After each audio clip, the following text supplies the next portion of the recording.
தைலே லக்ஷ்மீர் ஜலே கங்கா தீபாவள்யாச்சதுர்தசி பிராத்தஸ்நானந்து யக்குர்யாத் சஹா யமலோகன் நபஷ்யதி அப்படின்னு எவன் ஒருவன் இந்த மாதிரி பிராத்தஸ்நானம் பண்றானோ அவன் யமலோகத்தையே பார்க்க மாட்டான். ஏன்னார் தைலே லக்ஷ்மி, தைலத்துல மகாலட்சுமி வாசம் பண்றா.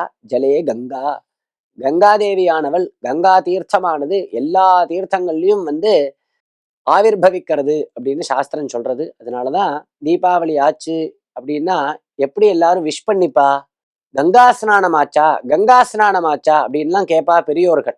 அப்படின்னு என்ன அர்த்தம்? நம்ம வீட்டுல டேங்க் ஜலத்துல வெந்நீரை போட்டு எண்ணெய் தேய்ச்சி குளிச்சாலும் அந்த ஜலத்துல முதற்கொண்டு கங்கா தேவியானவள் ஆவிர்பவிச்சுடுறா. அதுவும் கங்கா ஜலமாக ஆயிடுறதுன்னு சாஸ்திரம் சொல்லதுனால வெடியர் காத்தால இந்த மாதிரி ஸ்நானம் பண்ணணும் அப்படின்னா கங்கா ஸ்நானம் பண்ணதான ஒரு பலன் கிடைக்கிறது. அதனால சகல பாபங்களும் நிவர்த்தியாருது, சகல க்ஷேமங்களும் ஏற்படுறது.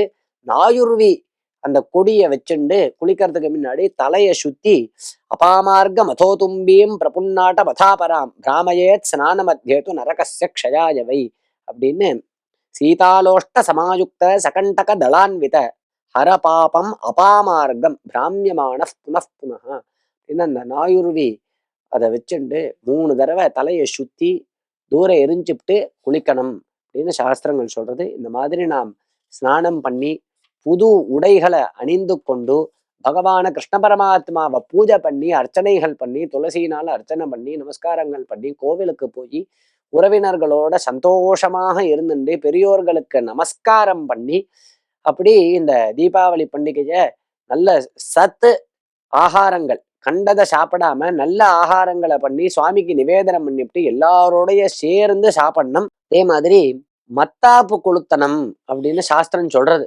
தீபாவளின்னா பட்டாசு வெடிக்கிறது அப்படின்னு நம்ம ஒரு பிரசித்தி இருக்கே, அதுல சாஸ்திரம் அனுமதிக்கிறது. எதை அனுமதிக்கிறதுன்னா நிறைய விளக்கேத்தி வைக்கணும்னு சொல்றது.